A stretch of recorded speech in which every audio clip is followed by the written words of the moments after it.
Hello and welcome to Productivity Nerd, a podcast all about getting shit done, hopefully in an elegant way that doesn't leave you too broken. In our crazy worlds, we're all about balancing the need to work enough to make ends meet, enough not to annoy our bosses, but also enough that we feel like we've done enough, which can be a whole different psychological and emotional ballgame, along with the human need to rest and stay well. Plus, on top of that, we'd quite like to enjoy ourselves, maybe just a little bit along the way, spending quality time with those we love. I, for one, love hearing about how people get that balance and work more efficiently so they have more time to do the things that they love. Hello and welcome back to Productivity Nerd. I'm Cathy Salisbury and today we're going somewhere a little bit different. So we spend a lot of time on this podcast talking about systems, habits, tools, all really useful, all brilliant. But the thing that no one tells you is that none of that works if you're falling apart on the inside. You can have the most stunning planner in the world, I probably do, and still achieve nothing if your head is chaos. So that is where today's guest comes in. Gilly Mulford is colleague and a friend and now an Amazon best-selling author. Her book, Where Dandelions Grow, is about resilience. Not like the motivational poster, hang on in there kind, the real kind, the kind that you need when life goes a bit sideways and you have to show up and keep going anyway. So Gilly wrote this book while she was kind of going through it, and that is what makes it really a fabulous, honest, and just totally practical read. So settle in, I think this is going to be a really good conversation. I hope you enjoy it. Hello and welcome to Productivity Nerd. I'm Cathy Salisbury and today we are speaking to the lovely Gilly Mulford. We've spoken to Gilly before. We had a lovely episode quite early on about all things life admin. But today she is joining us as her book, Where Dandelions Grow, has just been published. Hi, Gilly. Hi, Cathy. Lovely to be here again, and thank you so much for inviting me back. Oh, it's brilliant to have you back.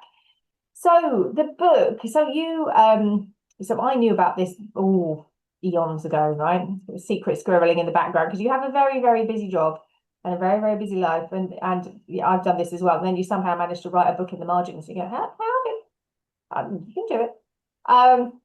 But you wrote this book while things were going not great, not after, but kind of during. So what prompted you to write it? Why did you feel the need to finally sit down and do it?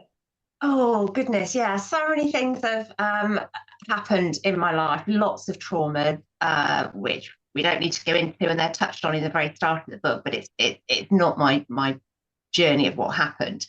But I had lots of conversations with people. They've been asking for lots of advice, running things past me. And then there was an incident last year when someone reached out to me and said, "Oh, Gilly, are you in tonight?" And I said, "Yeah, do you want to pop over?" And they just came back with, "Actually, can you come to me?" And it just made the hairs on the back of my neck stand on end. And I knew something was wrong. This is a very strong, independent woman who nothing phases. So I shot straight over with the bones of a talk I was going to be doing about resilience, and spent a couple of hours with her. She was on the verge of a breakdown. So we talked through lots of tips and tricks and hints for her to try. She came and stayed with me the following weekend. And we joked we had like 13 hours of therapy on the Saturday. She went away and she took everything on board and she started to practice. She'd also been referred for talking therapies, so she filled in a form for her assessment. And 6 weeks later, she was going back, filled in the form again before she saw a counsellor. And he said, "What's happened in this meantime? Your scores are just incredible." And she said, "Well, I've had this friend that's been working with me and helping me."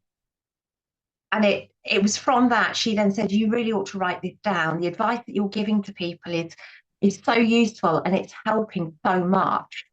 So I came away and thought I'll write a little guide and started writing. And for me, 6 weeks later, I had a 300-page book. It just poured out, rejigged. That bit works better in there. And let's write it so each chapter can stand alone and tackle different issues. And it was quite therapeutic to me because in the pet sitting business that I run, I lost through suicide, one of my friends and colleagues. So I adjusted. I was really having to dig deep with running two businesses, clients, and it was quite cathartic to work through the practices that I do pretty much every day, really drawing again on that, and rewrote parts of it. So it was written within that time span of another traumatic experience. So really that's how it came about. Never intended to write one, didn't even think I had a book in me, never been on my bucket list, but it went bleh, and there it was. And there it was, and it is fabulous. I saw a really early version, and it hasn't changed actually very much since that first version. The final one I have now that you very kindly signed for me, it's not really. There's not a lot of difference. No. No, the publisher, when we went through editing stage, when she read it initially, and this was in November, she said of all the manuscripts she'd read that year, it was by far the best. So editing was very minimal, or perhaps we'll put this there, or do you want to put that towards, have a rethink about that one. So no, fundamentally it is as I wrote it, and quite sort of more conversational. Someone said it's like having you sat on the sofa next to me talking, which is exactly what I wanted it to be. It's not a guide, do this, do that. These are suggestions, these are seeds that I'm planting. It's up to you whether you nurture them, whether, and hopefully they'll grow the roots resilient. Yeah, and I think the thing is, it's obviously we're a productivity podcast, we talk about productivity, but productivity in its essence is about the person doing the do. And if that person is not able to work at their best for whatever reason, then there are some brilliant takeaways from the book to kind of get you in that state. And what I like about it is it's very down to earth, it's very easy to read, and you kind of go, oh, I could implement that. That feels like, so when you quite often read a self-help book or a business book and you go, oh, that sounds great, but that's like a lot of work to do that thing. Whereas your book, I definitely went, I could definitely do a bit of that today, like just a bit, but it's bite-sized, I think, even though it's massive topics. It is, and I anyone I say what I'm giving you are really, really simple things to do. The hard work comes with the practice, but practice breeds habit. There's lots of things when people say to me, "You're always positive," or if I say to you something negative, you come back with a positive. How do you do that? And as I explained in the book, it's changing the algorithms of your brain to go for a positive and not a negative. We're predisposed for self-preservation. So we automatically go to the stay safe, be safe. But when you practice it, the more and more you do it, it becomes automatic to go for a positive, and you don't. And it's no different than training the algorithm of Google when you're searching, or AI. You're training it to think and behave in a certain way. Your brain is a muscle. It's not you. That's your thoughts. So it's easy to do, but it's practice. So every day I am a work in practice, and will be until the day I die. Yeah. But it works. Yeah. And it's about resilience, isn't it? Because if you can train just like I'm in the gym training for my 80-year-old old lady body, if I can train my brain to be more resilient, then I'm going to have a happier life. I'm going to bounce back from things quicker, and hopefully look after myself better when things aren't so good, right? It is. And for, productivity, resilience is the foundation of productivity. Yeah. I say our bodies are predisposed for self-preservation. It's your brain prioritizing sometimes when you're in that panic mode just to get you through the next 5 minutes. Yeah. When people think they have a productivity problem, in fact, what they usually have is a capacity problem. Yeah. And resilience restores capacity. It's the ability, like you say, to bounce back. So for me, like the dandelion, it's to bend without breaking. And that's what we're trying to teach people to do. And when you regulate the internal noise, you can then see the direction that you want to go in. And when your nervous system is calmer, you can make decisions because you're not in that panic mode. So it's pause, recognize the feeling, name them. You've already taken 3 steps by doing that without even realizing. Yeah. Make a choice. And fundamentally, the theme that everything is about choice. How you react, how you want to do something, how you want to think, how your thought processes are. Yeah. So I noticed, I think it was last week or the week before, I had I had a conversation out loud with somebody else, and I had a conversation with myself because I was really annoying myself. I kept feeling a wild overwhelm about how much work I had to do.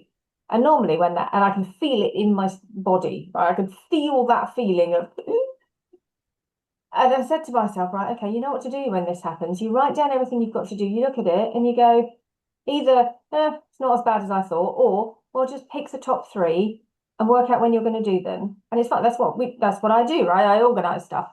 And I did that, didn't help. And I'm like, okay, so this is not a work problem. There is not too much work. The problem is your brain and how you're responding to this not overwhelming amount of work. So there's something else going on. What is it? And I was getting a puppy. That was the problem.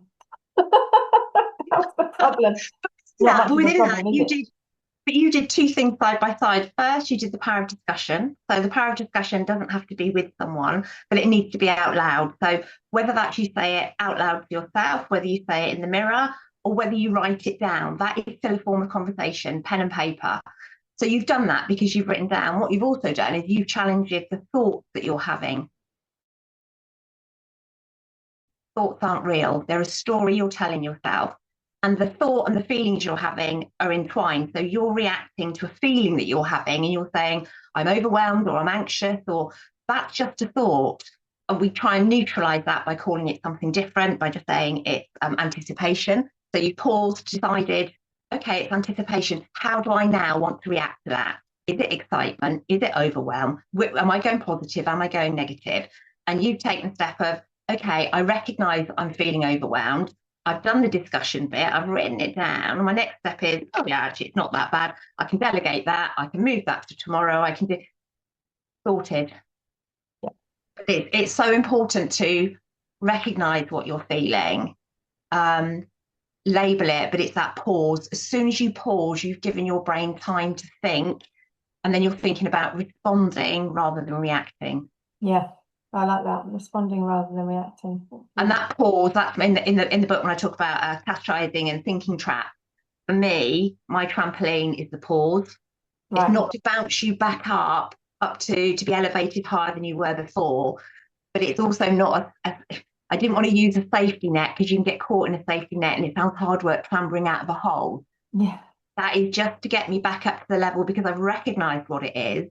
I'm now in a position where I can stop, recognize it, let it sit. This is fine because now I know what it is, and then take a step forward. I had the same few weeks ago. A friend came round and I said, I'm feeling really, really overwhelmed. And she said, are you okay? I said, I am, because I've recognized it. Yeah. And I've decided that's fine. I've let it sit and I'm going to do something about it. I'm going to, take the next steps or those actions. Yeah.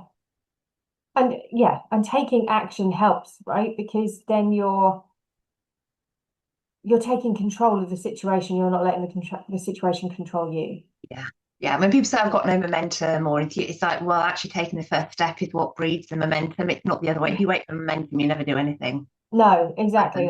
That's procrastination, and you have to do a bit. If you always waited to feel in the mood to do the thing you've got to do, no paperwork in my world would ever get done. I would never fill in the office. 9 times out of 10, 9 times out of 10, it's never as bad as you thought it was going to be. You just have to start. Because you've told yourself a story. Yeah. It's challenging that thought. And, that's where your inner critic and everything else comes in. And you say, hang on a minute, what is thought and what's fact? Yeah. Is it just a story? And what is actually true? And when you challenge that and you look at the facts, oh my God, perspective comes in and it's a whole new ball game. Yes, exactly. Like when I looked at this list of work and went, I really don't know what you're fretting about, because this is not unmanageable. And yes, there's a lot of it, but it's all deadlines of your own making, right? There's no reason why you have to do any of this today, tomorrow, So yeah, I did have a little conversation myself. You've called your inner critic Dave. My dad's Dave. I quite like Dave, but he also can be quite critical. This is weird because my dad was Dave as well, so I don't know where. I think initially it's because it was familiar. Okay. So Dave is not my enemy. He's also not my best friend. He is my acquaintance. who would come round, bang on the door, and I'd dress him. You need to create an avatar. You do whatever you need to do, give it a name. Don't give it a name of someone you don't like, because this is always going to be a challenge. Okay. So he'd come round knocking, oh, you can't do this, or this isn't right, or, you're not good enough. And I go, hang on a minute. And I challenge him and say, well, give me the proof. Show me where what you're saying is true. Okay, well, today I choose not to take your advice. And that was it. He'd be quiet. So if you shut the door on Dave, and he will bang harder and harder until you open that door. Yeah. So if they treat him as an acquaintance, let him have his say, and then tell him, I choose not to take your advice. And eventually, before I even knew it, and I can't tell you at what point it was, they stopped coming around. Otherwise, he comes around and he brings his mates catastrophising and all those thought controls and imposter syndrome, and they all sit around your coffee table and help themselves to your biscuit uninvited. So you really have to go, okay, I hear what you're saying, but no, thank you. It's like telling him to get in the car, belt up, shut up. I'm driving. Yeah. He's not there to tell you your destination. Love it. And you talk about the catastrophe comfort zone. About that, the trap of catastrophising, which we all have a tendency to do from time to time. Yes, and it sounds like it really contradicts itself, but catastrophising, so your nervous system is there to protect us, as we said, and it's when it goes into survival mode. We're born with it, and sometimes it doesn't really serve us well. It restricts our growth and stops us taking the next step. We don't choose panic because we enjoy it. We choose it because it's familiar, because we've been grown up with, don't climb that tree, you might fall over. Don't jump off that fence, it might be too high, you might break a leg. All these self-preservation we're born with is then reiterated from our parents to keep us safe. Also, we've all lived through trauma, through grief, through loss, whether that's redundancy, whether it, for whatever it is, our experiences in life, we've lived in uncomfortable situations. Those have become familiar. So it's a strange place where worst case scenarios feel safer than uncertainty, because we don't know what's going to happen. And panic gives us the illusion that, it's the illusion of control because it's comfortable and it feels familiar, but it narrows your perspective. And when you've got resilience opens up that perspective. It's changing that thought process of what thought, what fact. I don't actually know what's going to happen. So why am I doing this? What if that doesn't happen? What if X, Y, Z comes out of it? What if it's great? What if it's this? And then within that, because we have like 80,000 thoughts in our brain at any one time, it's like the old Rolodex system. You start thinking of something negative, or you get a feeling and you say, I am anxious. Your brain says, we need to think of everything anxious that's related to this incident in the past, and it brings it all to the forefront. You stop and say, actually, it's not. I want to think of the positive that's going to get out of it. You start thinking positively. Your brain says, oh, we don't need those thoughts. Back to the Rolodex system, showing our age here. Let's go through and find all the positive things that she wants to think about and bring those to the forefront. And that's where you're training the algorithms in your brain to think differently. So resilience widens that perspective and it interrupts the pattern, and it teaches us that the nervous system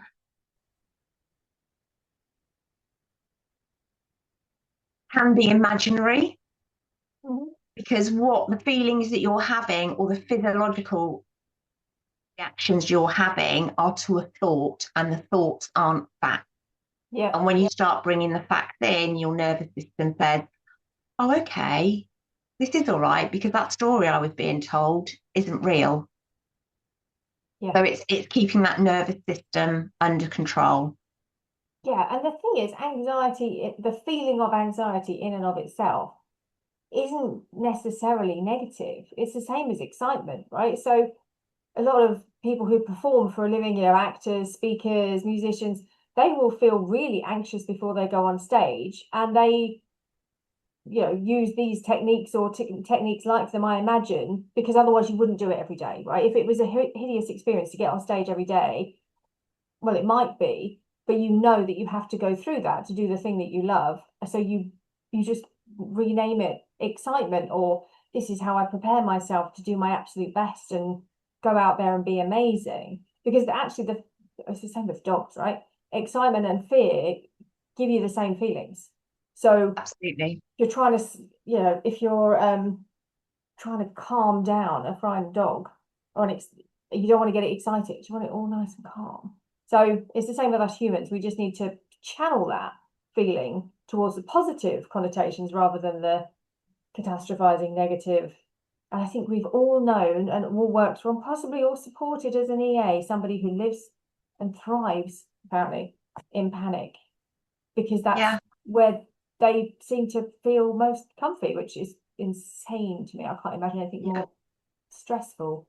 No, and it's that pausing, that labeling. So in the book we say when you're having a feeling of adrenaline, which is your flight or fight response, neutralize it and call it anticipation. You've now given your brain that pause to say, how am I going to react? How am I going to respond to it? Rather than that initial reaction, oh, I'm scared.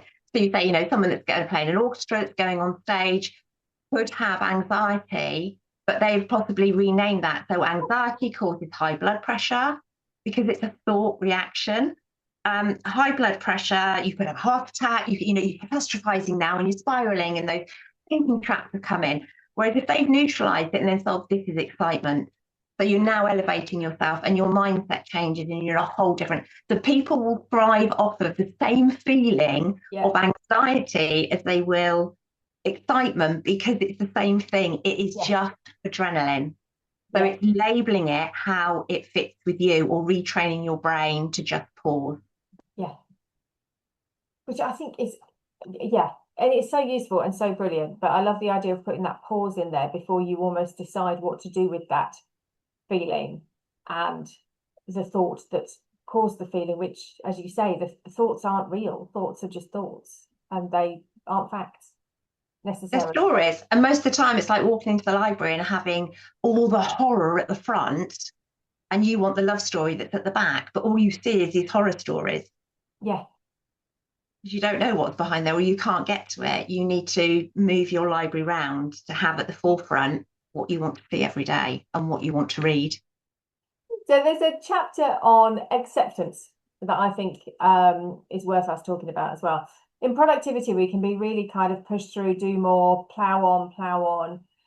But there is a point at which you have to accept you can't do everything. And that's not the same as quitting. It's just acceptance. Acceptance is clarity. When you stop arguing with the what is now versus the giving up when you've lost all hope. Yeah. And there is a huge difference. When you know that a system is overwhelmed and you're pushing harder, that drives you deeper into survival mode. So you're now in a vicious circle and you're just spiraling. Acceptance interrupts that spiral.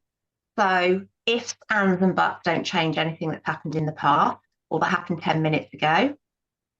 It's happened. You cannot change the past. So where do you go from this point forward? That clarity brings you back to regulation and back into choice. The choices you are going to make stepping forward. Again, how you're going to respond rather than react. Yeah. And acceptance is the point at which resilience begins. You're learning to bend. It's okay. What's happened has happened. Or I've got to a point where I need to push through. I need to do this. Letting perfectionism go. Nobody can achieve 100% of the time. And every time you set yourself up for perfectionism, you are setting yourself up for failure. Your best is good enough. And we heard a great speaker last week, Simone White, incredible, about not being good enough and that feeling. Yeah. You are good enough. In fact, I say to people, I want you to put a post-it note on your mirror in the bathroom every morning and you say it out loud to yourself. And in over 2 or 3 weeks, first it sounds silly, but over a couple of weeks, they come back and they say, I don't have it on there anymore because I feel more comfortable. And actually, my best in the time constraints with the facilities that I've got and the information I've got. This is all I can produce to the best of my ability in this time. That's it. That is good enough, and that is acceptance. Constantly pushing yourself to achieve more or do more when physically it can't be, mentally it can't be. You're killing yourself from the inside out. Yeah, You're absolutely. eroding your own confidence. You're not being productive. No, at some point, if you push too hard, you're being the opposite of productive, Counterproductive. actually, Yeah. because you're just going to start making mistakes because you're tired. I remember thinking to myself this week after a bit of AI work, I used to always say, so I have a team, and this week somebody on the team made a mistake. It was a genuine mistake. It was a really easy mistake to make, and she was absolutely mortified. And I was like, everybody makes mistakes. We are all human. We are not machines. And then I thought about my conversations with various AI bots, and I went, actually, even the machines make a hideous number of mistakes, and they're not meant to. So, if something that is meant to be perfect can't be perfect, how on earth are we going to be? We're only human. AI will probably make more mistakes than an EA will. Oh, I mean, AI can only learn from our mistakes, the way that we learn from our mistakes or what we tell it. And when you're training AI, it's no different than, again, remember, retraining your brain. yeah. Yeah. And the quickest way we learn is by making a mistake. Yes. Because the awful feeling that we get, because we've always, trying to achieve perfectionism or good enough is, we won't ever do that again. Yeah. But it's a learning curve. It's not a negative. It's that happened. How did I feel? Do I want to do that again? No. Great. No. Fine. There's not a negative in that. And it can't be changed. So it's that learning from it and that acceptance that it's okay. Yeah. Yeah, absolutely. Absolutely. So lots of people out there in the world now, a bit overwhelmed, maybe running their own business, running themselves quietly into the ground. What kind of 3 things would you suggest to that person who's perhaps not looking after themselves and their mental health terribly well? What could they do this week to make an impact? The easiest thing, pause. The moment you feel anxious, the moment you feel overwhelmed, the moment you think you've got too much on, pause. Recognize that feeling. Say to yourself, what am I feeling? Identify it, and then just sit with it for a couple of minutes, even 30 seconds, so that your brain registers what you've told it. Then decide how you're going to move forward. That 30 seconds might seem like a long time when you're sat there, but what's going on in the background in your brain will be absolutely incredible, because it's saying, okay, we know what this is now. You've told us what this is. We're not making up a story. You've told us what this is. We can do X, Y, Z now, because we know what we can do. So that's really important. The activity doesn't matter what you do, whether you step outside, whether you go and make yourself a coffee, whether you sit in silence, but the pause does. So pause. The second thing I would say is make a micro promise to yourself every day, something tiny, something doable, that rebuilds the trust in yourself, and schedule it in your diary, ladies and gentlemen, like it's a non-negotiable client meeting, whether it's a walk for 5 minutes, whether you listen to some calming music. Now, some people might be heavy rock that brings them down. Whatever, make yourself a playlist to whatever chills you out. Reply to an email that you've been putting off. It's not going to be as bad as you think it is, and then it's done and it's out the way. Scroll through some reels. Go and get lost for 10 minutes, but set a timer. Yes. Yes. Otherwise, yeah, you know how easy it is to lose a couple of hours. I always set a timer if I'm going on Instagram, because otherwise I think I'll just do 5 minutes and then I'll look up and it's dark. I'll be, oh my God, what happened? Yeah. So make those micro promises to yourself and do those every day. And the third thing I suggest is say one truth out loud to someone safe. What feels immense and terrifying inside your head often shrinks when it's given a voice. So I'm overwhelmed. I'm feeling a bit overwhelmed today. I just need a moment. I could use some support. anything. And if you can't in those moments find the words, agree with your friend, or your safe goes to, if you've got a group of friends, that you agree on an emoji. Right. Yeah. And when you say, if you can't find the words, you use that emoji, and then they come back and they just check in with you. And sometimes that's really useful, because people say, I don't know what to say, I don't know what to help, I don't know how to tell someone how I'm feeling without sounding needy, or because, you don't want to be burdened. So sometimes using an agreed emoji or symbol within a group of friends is a really useful thing, because you can just hit it and you haven't said anything. Yeah, I love that.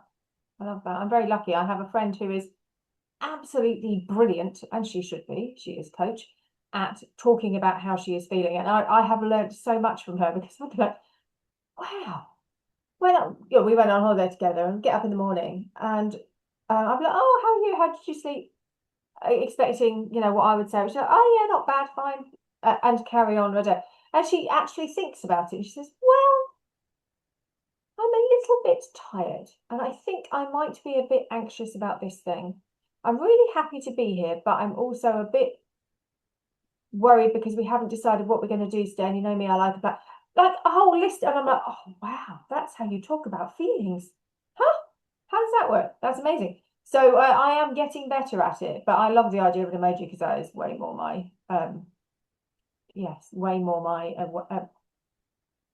inability to say.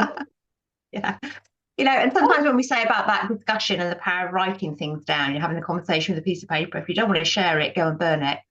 Give it to the universe, do whatever. But actually getting it out is really, really important. So even if you don't feel that you can start by telling someone safe, write it down and go and burn it. But you've externalized it. That's the important thing. Yeah, I love those 3 tips. They're brilliant. Really, really good. Love that. And Why Dandelions? Just to wrap up. Great name. Oh. Dandelions. So the dandelions, some people's nemesis. You can't get it out the patio. Why? Because it's resilient. And it is this beautiful plant that opens bright sunshine yellow, feeds the bees. It closes up and looks quite ugly, and then it comes out perfectly spherical every single time. And its seeds will just scatter on the wind, and wherever they go, they will land and grow roots of resilience. And who hasn't picked a dandelion then when they were a child and blown it and made a wish? It's an incredible plant, and it will only set roots in places soil that are the weakest. So it's there to nurture and give back the goodness to the soil. So it is an absolutely incredible plant. And it resonated with me. It's the logo for my VA business. And after my son died, it just became so important to me. So for me, Where Dandelions Grow was the whole, I'm trying to scatter the seeds of strength for other people to grow their roots of resilience. And we use that, in the book. I'm not giving you tools for your toolbox, because that sounds too clinical and everyone uses that. These are seeds for your mind's garden that you will nurture in your own time, and then for them to grow roots of resilience. Amazing. Thank you so much, Gilly. It has been, as always, a total pleasure. Do go and have a look at the book. It is all the details on how to find it, where to buy it, more information on Gilly are going to be in the notes for you, so you can go and check that out. Amazon and all good bookshops, I'm guessing. It's on Amazon, it's not in bookshops yet. We're just waiting for the Ingram Spark to upload it, ready to be out in the shop. Nice. Brilliant. Well, thank you so much for talking to me, and I'll speak to you soon. Lovely. Thank you so much, Kathy. Right. Bye-bye. Pleasure. So that was my conversation with the lovely Gilly Mulford. If you are not going straight out to buy Where Dandelions Grow after that, I don't know what to tell you. Honestly, it's fabulous. So what I loved about this conversation is that Gilly isn't talking about resilience as some kind of distant quality that other more robust people have. She's saying we already have it in us, everyone. We've all proved it day to day. We just need the right tools to access it when things get hard. So go find the book, go find Gilly, go make your own Dave if you have one. You know what I mean. As always, if this resonated, then share it with someone who needs it. Leave a review if you're feeling particularly generous. That would be lovely. And I will see you next time. Thanks for listening.